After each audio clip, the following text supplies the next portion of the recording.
welcome to the Attack Action Podcast's Deck Tech for Ice Lexi with the Prince of Precision himself, Isaac Jessen. What's up, Isaac? I'm pretty happy to be home and pretty worn out and satisfied with Flesh and Blood. Hell yeah. So if you don't know, and it'll say probably the title of this video, and that's why you clicked on it, but this deck top 8'd at the U.S. Nationals. Waded through the sea of briars, just pew, pew, pew, all the way to top 8. There were a lot of briars. 7 out of 10 of my constructed matches were briars. Hell yeah. So we're going to talk about this deck. Isaac's going to go through it in heavy detail and that sort of thing. But if you are interested in the fabled story of this legendary run to top 8 as the only Lexi / Ranger to make it that far, go ahead and check out our podcast. You can find that on all podcast streaming platforms, the Attack Action Podcast. So without further ado, let's get into it. So Isaac, tell me what the basic idea is for this deck. So this is created specifically to counter Lightning Briar. I should preface also that I didn't have time to really test this deck. So if you find a particular tweak or something that like performs better, maybe that's better. You know, this is kind of, I guess the blueprint that like definitely proved itself against Lightning Briar. But just saying that some ratios may be off, some tweaks could definitely be added and improve it. This is not a, I didn't like test and tweak all the ratios. So don't be afraid to, personalize it. But so what I went for against Lightning Briar was just like exclusively threat density and control, kind of at the expense of consistency maybe sometimes. But so I have like, I have Endless Arrow and I have Seek and Destroy. And all of these cards that don't always necessarily synergize, some of them don't work well with Weave Ice, etc. But it really ups the threat density every single turn. Because it doesn't make it. This match is very close, right? I had a number of very close Briar matches over the weekend, and it's very difficult to beat that deck, even with this deck made to counter it. So. Basically kind of if you whiff on a turn or you just like make a Frostbite token and swing for 6 or something on a turn, then they can afford to take that and come back at you for like 24 damage or whatever. So I thought consistency of having high threat level cards was paramount. So that's kind of what I went for, is the theory. Right. So what specifically is this deck like actually doing against Briar? So like how is it actually targeting them? Like what weaknesses in that deck? Okay. So first and foremost, you like want to arsenal an ice card every turn to give them a Frostbite token the next turn, or almost every turn. If you strip their whole hand, then you can arsenal an arrow to then fire 2 arrows at them next turn, right? Because not having a Frostbite token won't, you don't need that Frostbite there to hamper them if they have no cards. Right. But usually you're trying to arsenal an ice card, give them Frostbite, and then you're usually threatening, at least one pumped arrow, maybe a vanilla arrow and a pumped arrow, or just two, naked arrows. What's nice about the frost arrows is once you fuse them, their hit effect applies to the following attack also that turn. Cards like Icequake apply the hit effect to any threats that turn. So your damage ceiling is pretty low, to be honest. Some like 3 of a kind turns you can really pop off, but it's not, by pop off I mean like maybe 16 damage or something like that. It's not that kind of deck.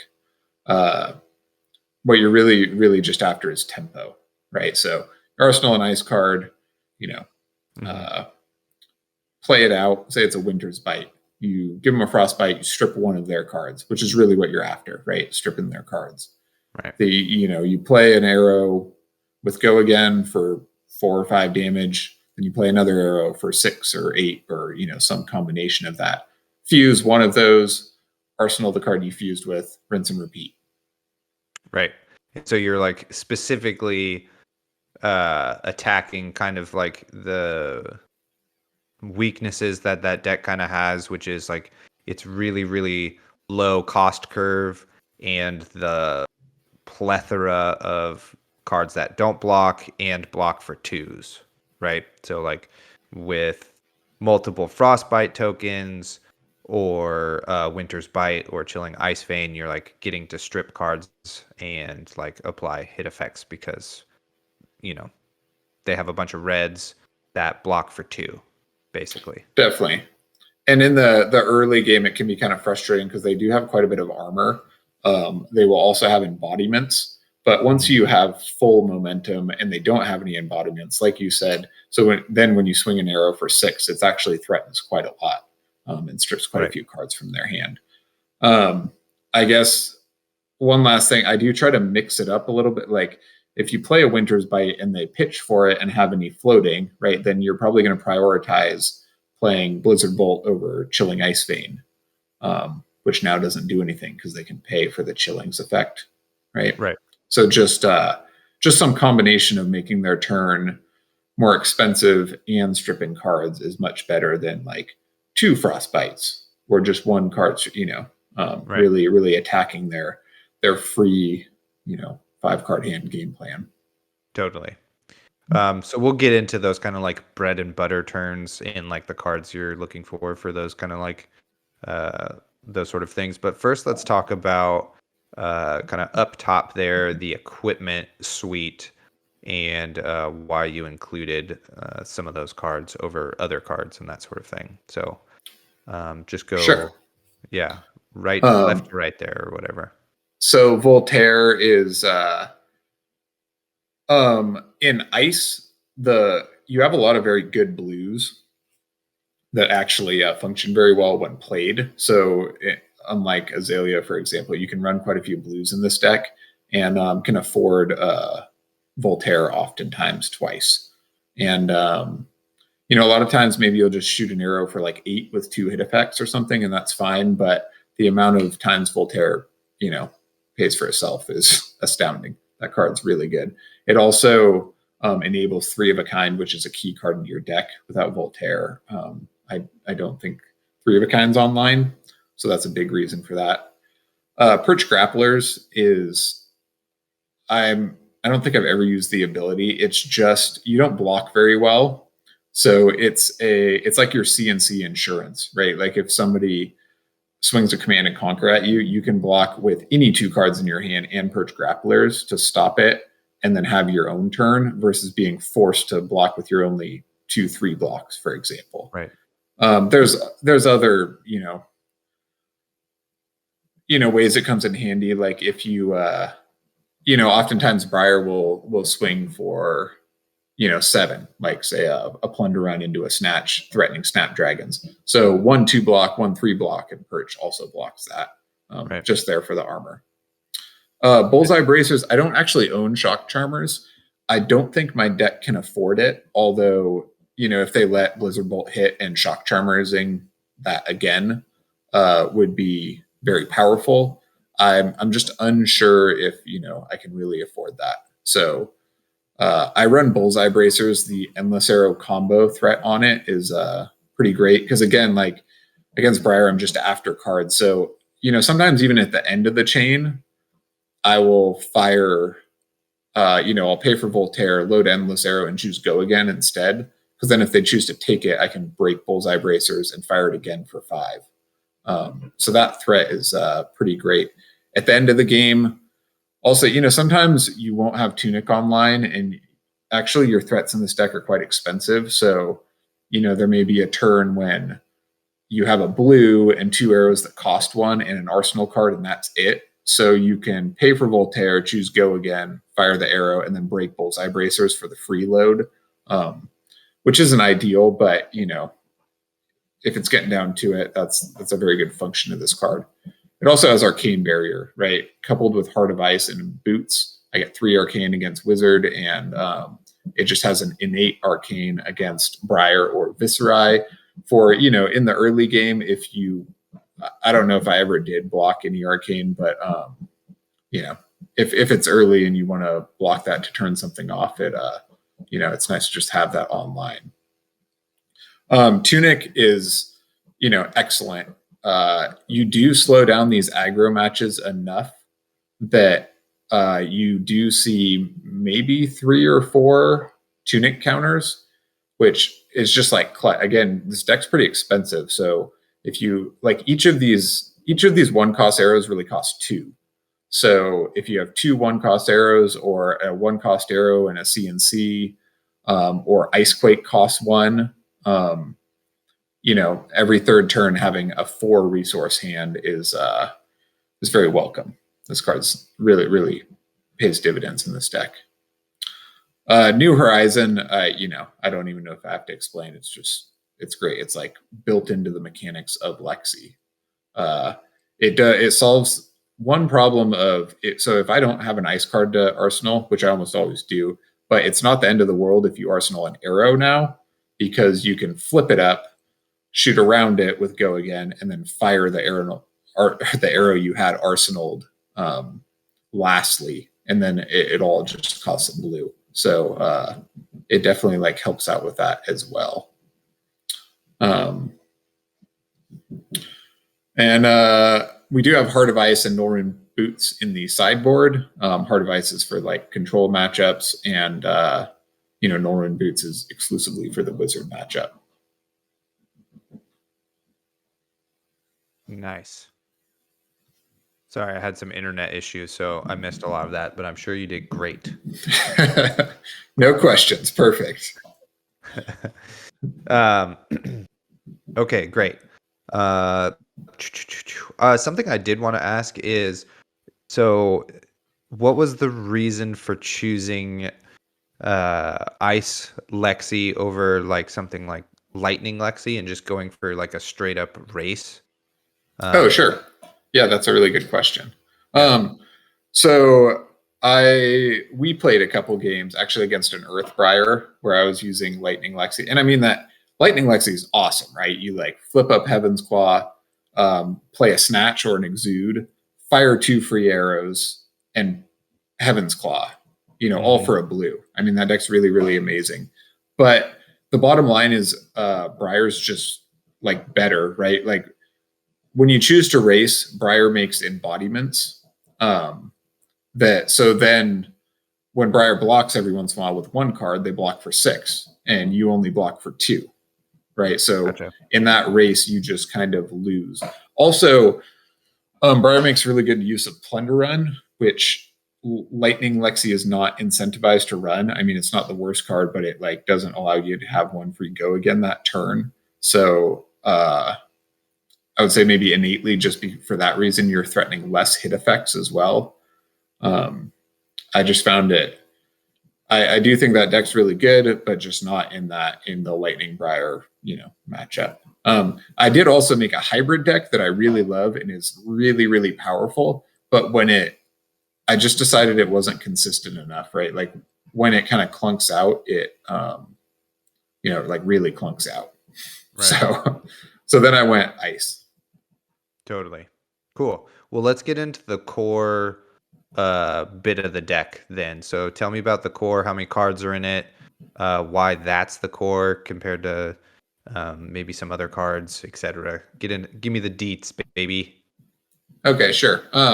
So we have 51 cards in the core. We want to run just only 60 against Briar or any aggro matchup, right? Because you just want to get to your power cards faster, like Channel Mount Heroic, Channel Lake Frigid, etc. So we want a high density of ice cards because you want to arsenal 1 every turn. When it comes up, you want to be able to fuse with one. Some of your Frost Lock and your other very good arrows need a fuse. Fortunately, like I said, some of the blues in this deck kind of overperform. Like Polar Blast, it asks a question and it replaces itself. Blizzard, Channel Lake Frigid are like excellent. Blue Winter's Bite is great, right? It like does the same thing. It strips a card just like the red one, which is like what you're after here. So we went for high density of ice, and then you have to have a high density of threats, obviously, because you don't have a weapon. So in the How many ice anti-ag, cards? How many ice cards and how many like resource cards do you run in the oh core? sure, we have 19 blues here and 1 yellow. I'm not even sure. I have close to 30 ice cards. 1, 2, 3, 4, 5, 6, 7, 8, 9, 27 ice cards plus some in the sideboards. Gotcha. So I think I do have 30 ice cards, just because the blues are your resource or ice cards if you have too many blues in hand. And I thought about blues that block for 3, but that's not really what you're trying to do in this deck, right? Like I'm not interested in blocking. I'm interested in controlling the tempo of the game. So taking damage is like just fine. I want cards that function and really, really high density of control. Right. So let's start with our threats over here, right? Yep. One really bad issue you run into with ice, like I said, is so there's no free ice cards or ice arrows or ice cards, I guess, or ice threats. So if you want to like bring down your cost curve or be able to fire 2 arrows a turn, a lot of times it's going to cost you 4, which is kind of a pretty rough, conundrum to have, right?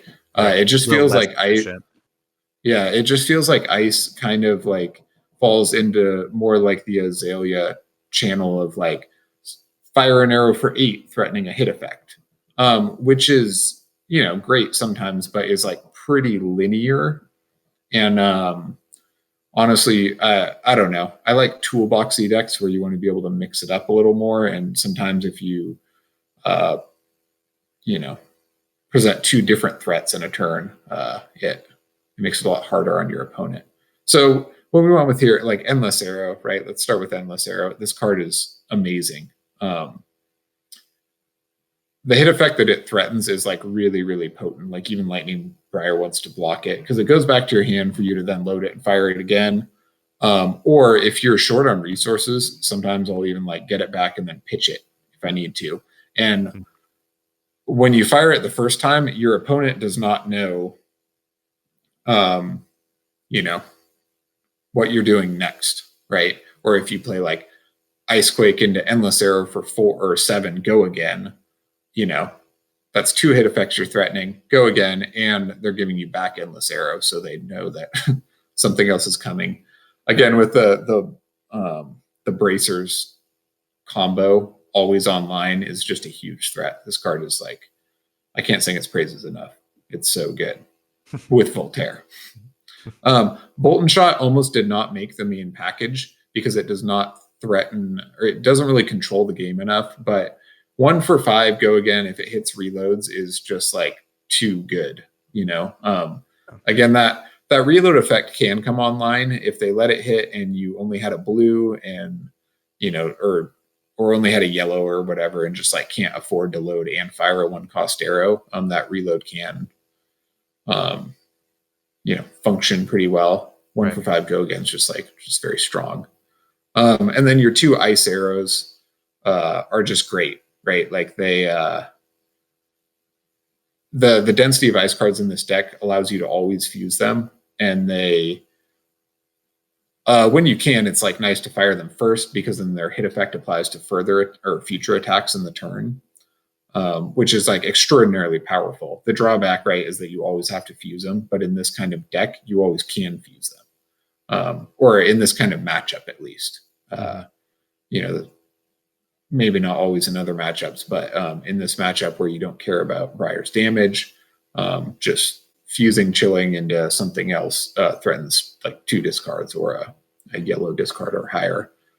So those are excellent. I don't have Flake Out because it, Dominate for 6 in conjunction with a Chilling Ice Vein or something would add a hit effect, but Flake Out on in of itself does like nothing to further our end game here. So Command and Conquer is obviously great. It costs 2 just like your arrows and has an excellent hit effect and blocks for 3.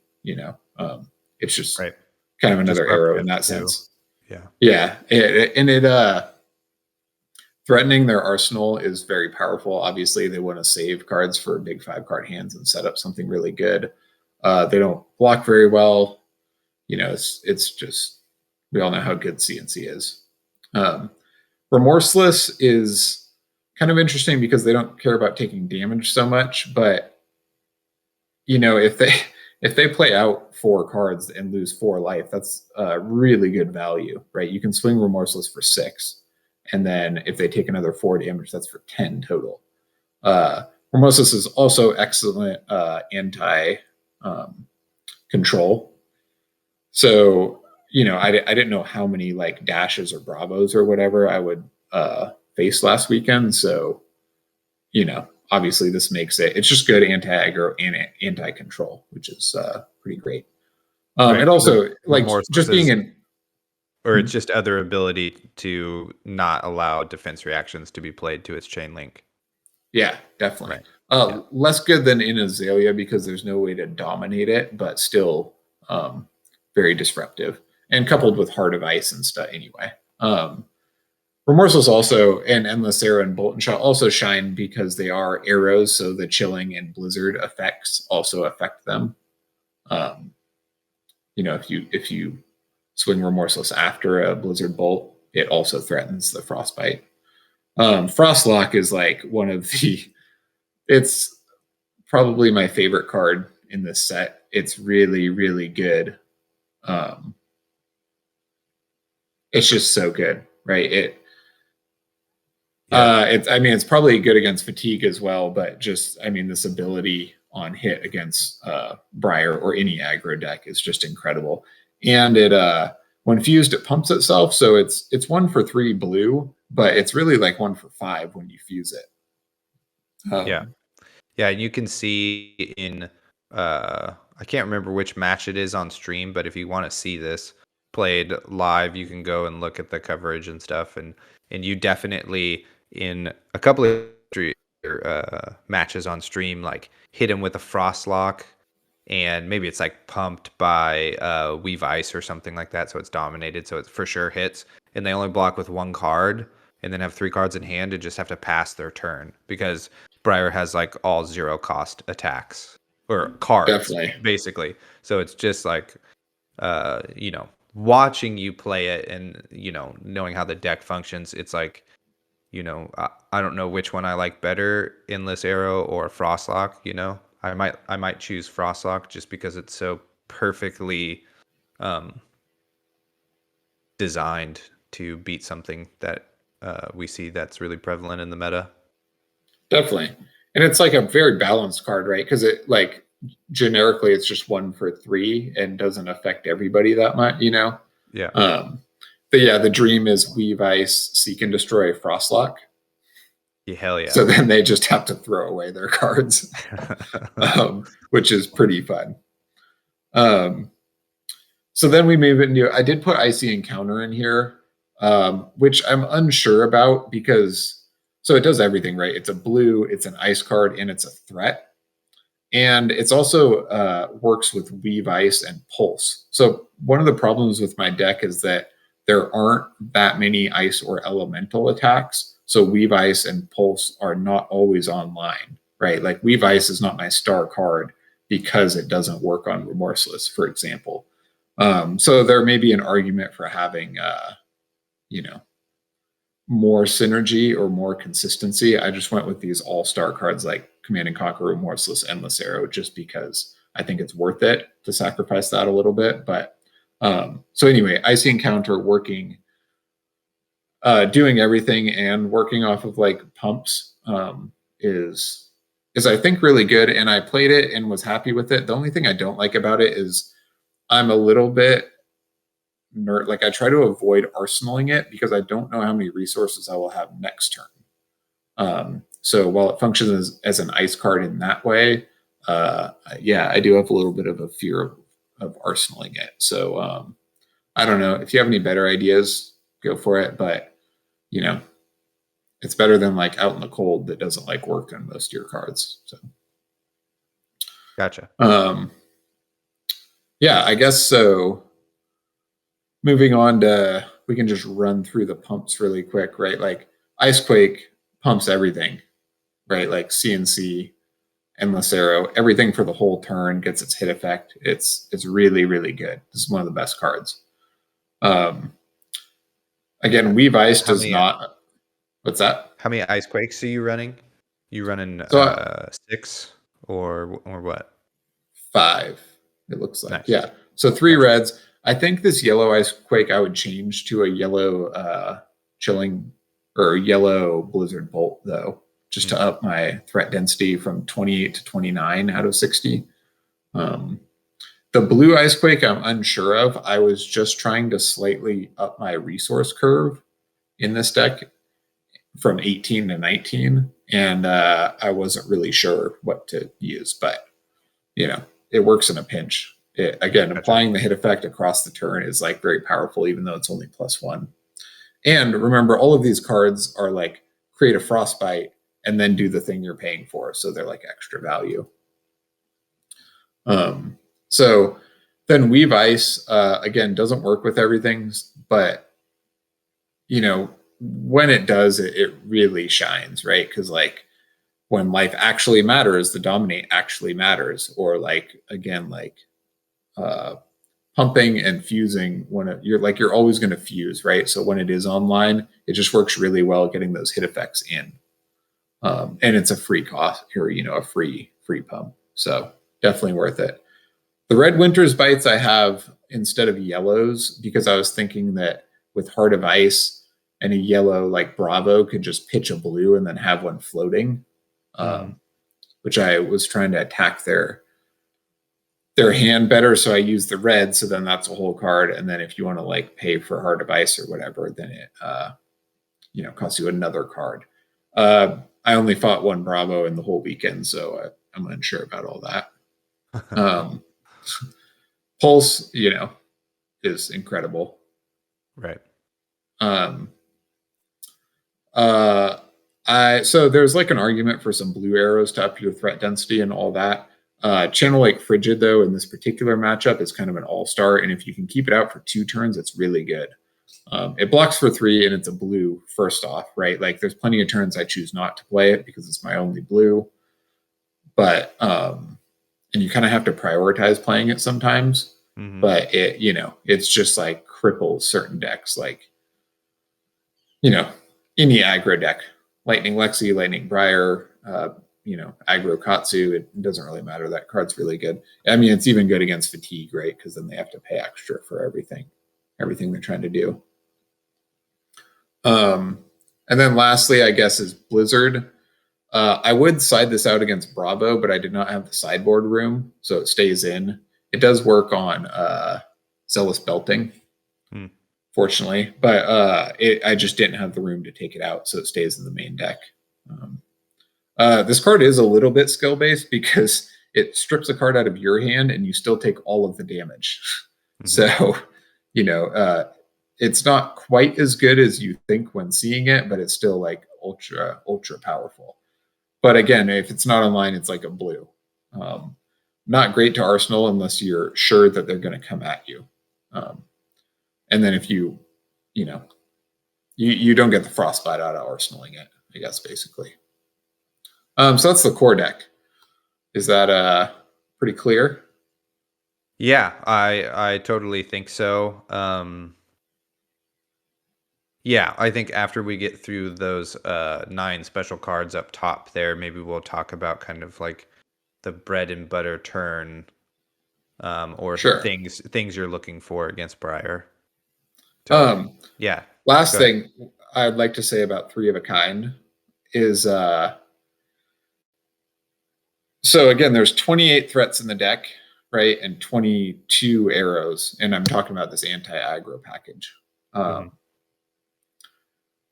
So if you have 3 of a kind, right, and you have like a CNC and an ice quake, or just a CNC, or an icy encounter with a weave ice, or something like that, it's worth it to consider playing those out instead of, if you don't have any arrows in hand, instead of trying to find an arrow off of 3 of a kind.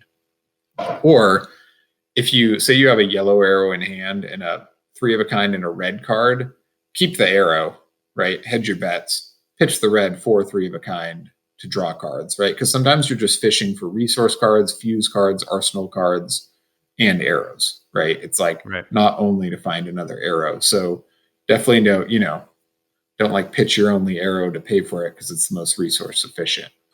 This card is really, really good, but you can get in a pinch if you use it incorrectly, I guess. Gotcha. All right, talk to me about your package. Okay. So this is the anti-aggro package, right? Like I went with Winter's Bite because, again, against the like Cheerios Briar, when you flip it up, it's a Frostbite and it strips a card, which is like essentially stripping, like they don't want to pay for anything, right? So it strips 2 cards from their hand, one now and then one on their turn because they have to pitch to pay for something. So that is uber powerful, which is why I went with those. You could make an argument to swap one out for another yellow Blizzard Bolt. I don't know, test it out, find out. But I guess the one like word of caution I would say, and this is, I've been playing Ranger for a very long time, is there's definitely such a thing as too many arrows as well. And with these yellow ice arrows and Voltaire, it's a lot easier to use multiple arrows. But I also think just like against Lightning Briar, if like all you do on your turn is fire like 2 Blizzard Bolts, it's just like not good enough, right? Like say they take one, get a Frostbite, and then block the second one. Sometimes like giving them 1 Frostbite or 2 is like, it hampers them, but it's like not good enough to win the game. So I would say like find the right arrow ratio for you, but you definitely just have to keep the, I don't know, the threat level of your deck really high, so there's definitely a sweet spot there. Obviously these, sorry, what? Well, so you say like threat level quite a bit, but you're talking about kind of maybe like perhaps keeping the disruption like a lot higher, because I think you could argue that like putting more arrows in is also like threatening, but you're talking specifically the threat of just not being able to have a turn or lose cards or that sort of thing. Yeah, good question. I'm talking about like, having Seek and Destroy instead of Yellow Flake Out. Seek and Destroy is a higher threat for this matchup you're teching into, right? So gotcha. I guess maybe, like having more Winter's Bites, that's like a high threat card to counter what you're trying to counter. Right. Is what I was referring to there. So you put these 4 yellow arrows to have more, obviously you need lots of arrows. These are the most effective for what you're trying to do. I don't have Seek and Destroys in against like any sort of maybe mid-range, but like nobody that's going to run a lot of defense reactions, because they don't care if you fire an arrow at them for 7 or 8 with like hit effects. Like, they're happy to like block it with 2 cards. You don't have as much dominate in this deck. So it just comes in when it's like, again, against decks that don't want to block, and it's really going to cripple.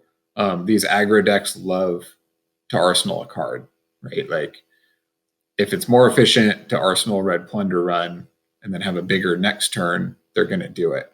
So while sometimes it's kind of hard to see the immediate impact of this card, it is very impactful in this particular meta.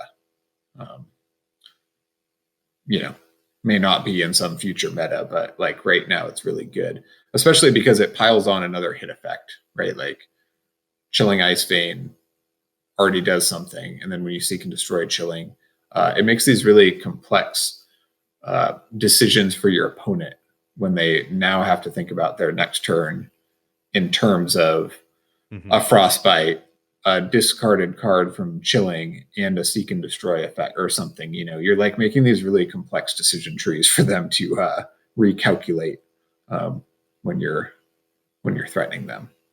Yeah, and I would like to add about seek and destroy is that it's like extremely good late game when you're trying to like kind of gain back a little bit of tempo. You take like a little bit of damage and you're trying to save a card to arsenal, but you let seek and destroy hit. So now you can't get that like little bit of card advantage from like using your life as a bit of a resource and stuff. So it kind of can keep tempo um, at like low life totals pretty easy because of that. Definitely. And it's just good because it's like free and adds another effect. Like if it was the only effect, it's like whatever. But you're piling it on Frostlock or on Blizzard Bolt or whatever. So it's very powerful in that sense. Gotcha. Sweet. All right. Did we talk about your kind of other sideboardy cards over there? Yeah, we can swing over there for a minute. Okay, cool. So Nullrun Boots is obviously just for Wizard.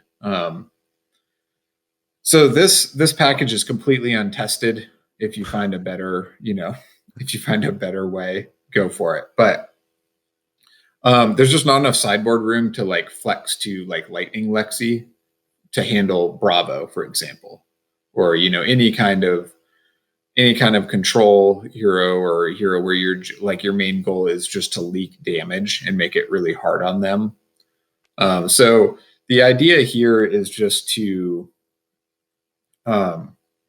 use Heart of Ice first of all, right? Because then any defense reaction they want to play is going to cost them 2 cards, or if they play 2 defense reactions, it costs them 3 cards maybe. But don't forget they'll have a Frostbite every turn, and then you'll be using Heart of Ice, so it makes everything pretty expensive. It's kind of the idea here. The really tough part is that Heart of Ice is not in all the time, but it really ups the cost curve of your deck without you being able to change that with a giant sideboard. So the plan here, right, is like to really capitalize on Voltaire, in a pseudo Lightning Lexi style, right? So like a blue would pay for Heart of Ice, and then a Searing Shot for 4, and then a Dazzling for 5, right? Or a blue and a Tunic will pay for a free arrow, a 1-cost arrow, and a Heart of Ice. And these arrows, they're just in because they're at breakpoints and they threaten damage. Bolt and Shot becomes better here because if they let it hit, then you can like stretch your resources by arsenaling another arrow. Dazzling is only in, you're never going to fuse it, but it's just like, it's like 1 for 4 go again, and it's a target for like Leave Ice or Pulse, right? You can choose any free arrow here. I just prefer to like try to keep my elemental cards just for those targets, right? And then you have Take Cover, because this card's really good like in games where you want to block some. Against Oldhim, you want to block the hammer. It's just really versatile. It's also good because you would prefer an ice card, but you can Arsenal Take Cover and then use its reload ability to reload an ice card. You're still blocked, you're still a card down, but it functions that way in terms of being like a placeholder for your for your ice card or whatever. Cold Wave was a last minute, like Friday morning, I threw it in. It could probably be another Dazzling or I don't know. Yeah. Remembrance, there could be 2 remembrances. Again, I've not played like against Deep Fatigue. When I was preparing for this, the thing was, right, like Lightning Briar beats Bravo, and I was unsure how it did against Dash, but it also beats Dash, right? Like which is clear in the tournament, right? Like I did not really want to go up against Bravo or Dash, but I had a plan for it. And then once I got to the higher tables, it's like all the Lightning Briars had beat all the Bravos and Dashes and Prisms and everybody else. So, that was just fine. I did lose to one Bravo. He went first, and then I had 2 red hands to start.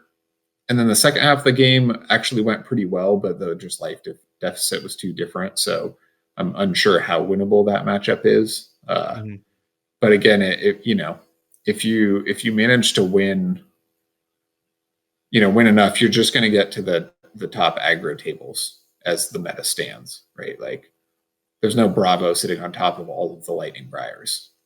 This is just the current state of the game. So that's like really what I'm targeting. Cool. Yeah. And I think that's like, it's something we talked about right before you left. And, it was the for sure right call, for that weekend. And, again, I commend you on doing such a great job. I think I sent you a message like once you made top 8 and it was all Rune Blades, it was like just back to like drinking beers at your kitchen table, playing Ranger versus Rune Blade, Totally. just getting bitter against one another late into the night, Yeah, all those Crucible meta Viscerai versus Azalea matches really paid off. Totally. During a pandemic and nobody else to play. So although all these decks now play extremely different. So just to kind of give a summary here. Oh, and something I wanted to ask. When you say Dazzling Crescendo is 1 for 4, you mean because it costs 1 to load it, right? It's normally like a free arrow. Yeah. Yeah. Got it. Okay. And then I mean it's a great card because it's 1 for 5 go again with Lightning, but obviously that's offline. Right. Yeah, because you got to pay to load it or whatever. So kind of in conclusion or just in summary, to help the folks out at home, like against Briar, right? This deck is like a specifically a Briar hate deck, and so you're really trying to keep up constant Frostbite tokens, and you're really wanting to play your like non-attack actions that pump your arrows, that you can then threaten like above average kind of damage, and then you're like always trying to fuse every arrow to threaten hit effects, whether that's extra Frostbite tokens or discarding from Chilling Ice Vein or Remorseless or something like that, and trying to maybe go too wide, like attack twice when you have like something like Icequake on the chain that applies to both arrows and that sort of thing. Am I correct in kind of like the turn to turn action there? Yeah, and it makes them really uncomfortable, right? Like I don't know. Like I remember one turn, if you just play Chilling Ice Vein and fuse it for 5 go again, right? Then they have a decision to make. They can take 5 and lose a card, and they like don't know what's happening next. So they don't know if it's worth it. They don't know what's going on, right? So then after that, I think I played like a Pulse of Volt Haven into whatever that Blizzard Bolt, there you go. For 10. Yeah.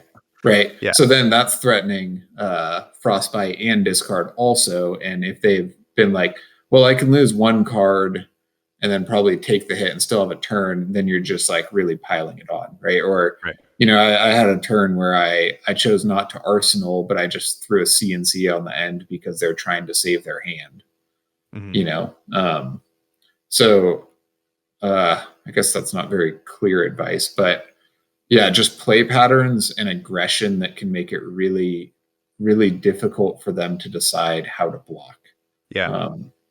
And again, like hiding what you're going to do, presenting them with tough decisions, really, really makes it hard on that deck. There are a couple of things I would say is Yeah, even Lightning Briar has like quite a lot of armor. So you're going to have to like chip through that first while applying less hit effects, which is pretty tough. And you'll probably go down on life for the first half of the game while Right. trying to Yeah. like scratch for tempo. Um, again, I went 7-0 against Briars until my top 8 match, which I lost. And probably everyone, you know, you're just like losing the first half because they have armor. You have a little bit of armor too, but you can't, you can't block with the stuff you're using. Yeah, you can't afford to do that like mid game or whatever. I think Yeah. that's a great point about how the game kind of unfolds that you had mentioned to me is that like um, it's the way to that you've been piloting this deck in this matchup is like very much like trying to get tempo and for lack of a better term pun intended is kind of get a snowballing like effect, right? Like once if they block early with their armor, that's like great because now you can keep like kind of applying these like detrimental hit effects and frostbites and stuff to like slow them down, like you're trying to get to like a frost lock with a couple of uh frostbite tokens so that they just are like left with cards in hand and have to pass and you get to keep doing that over and over. So it's like it's definitely a tempo game, and as I watched you play it, like you definitely do block partial damage just to kind of like maintain the game state, right? So that you can get to that kind of snowball effect where you're just kind of in the driver's seat, tempoing them out, locking them out of their turn, and that sort of thing. Yeah, Game definitely. management, I It suppose, kind of is probably so. it reminds me of playing Levia because well, Levia is building an engine, but it's kind of the same thing, right? You're using your life as a resource to like get the game state that you want, kind of. Because Mhm. so also with their embodiment tokens, it can be like pretty frustrating to get some of these hit effects in or to hamper them. And sometimes they'll just have them 3 embodiments up, but that you just have to keep plugging away at them because by the end of the game you're going to get to some sort of game state where they don't have any more armor and they don't have any embodiments up, and then this deck blocks really really poorly, right? Yeah, Like and they have up four to like cards in hand. 16 no blocks. Yeah. Yeah, four um, cards in hand, no arsenal, no tunic resource. that's a good point actually too. There was a number of games where I would kind of prioritize like swinging for 9 or just swinging for 6 when they're kind of on low life, because if they don't have any embodiments, most of their cards block for 2 or 0, right? So it's not like the classic Flesh and Blood where you're only stripping 2 cards and then they're going to come back hard. Mhm. It's much more threatening than that. So keeping that in mind, I think is you know pretty important. I will say that yeah, this deck doesn't block very well, and while I am saying go down on life, and so it's just like you have to make smart decisions still, right? Like if they're threatening a ball lightning with an electrify attached, your previous plans might have to get like altered some, right? Like Right. if Yeah. I have 2 games on stream from this tournament, and you definitely see it's like you're not going to control them every turn. You're not going to, again, this is a really tough matchup. You're not going to like own every moment of the game. So you do have to make these, decisions. Or a lot of times, so I would like a little bit better cost curve in this deck. Again, like maybe the yellow Winter's Bites instead of the reds or something like that. Because you will get all red hands in almost every game, and it definitely like hampers what you can do. Mhm. Sometimes it's quite good, like you can just break you know your bracers for a seek and destroy endless arrow or something, but sometimes it can be like quite clunky. So oftentimes you'll see me block more when I have an all red hand or something. But Right. I guess just like respecting the explosive power of what Briar can do, and like just trying to make really smart decisions about you know you got to threaten something back on your turn, or you got to do something. But also, like, sometimes you do have to block, even though you block poorly. Gotcha. Great. Well, I have enjoyed this deck tech quite thoroughly, and can't wait to go buy my new Horizon and start freaking sniping briars out of the sky right next to you. Anything else you want to say before we get out of here and let the people go practice?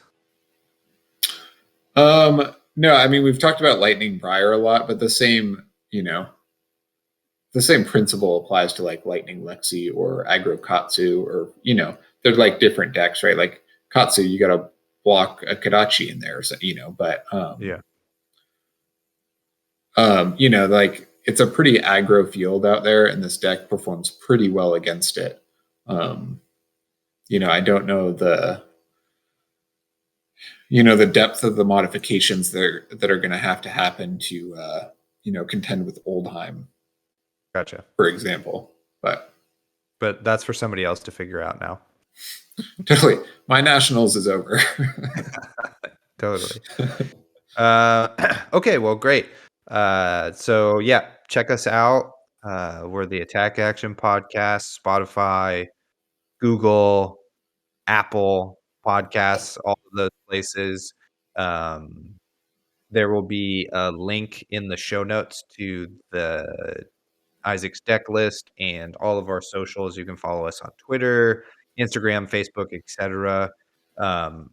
Isaac will be really active on social media for this week. So you can either DM him directly on Twitter or leave a comment in the video, and he will be sure to answer any questions that you might have about the deck or thoughts or whatever. So definitely, or on Discord, you can DM me on Discord as well. Totally, he's in the main server. Maybe we'll have our producer throw that up in the show notes too.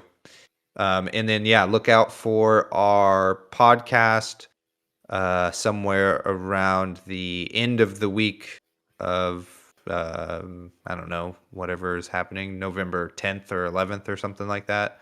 And we're going to talk kind of extensively about Isaac's monumental run and the story behind all of that. And then, thanks for joining us. Big shout out and thank you to our producer, Colin. He's behind the scenes right now, running and recording this whole thing. So thank you so much, Colin. We can't do this without you. Check out the Patreon. That's critical. You just get to hang out with us on our Discord, and there's other perks and shit. Just go check it out. It's patreon.com/Attack Action Podcast. And that's it. That's our show. You got anything else, Isaac, before we get out of here? No, but good luck, everyone. I would really like to see the field not monopolized by Briars. I had a kind of heartbreaking defeat in my Nationals run, but hopefully somebody can take Ice Lexi and really punish some of these Redline Briar players. Take it to them. Happy hunting. See you later. Goodbye.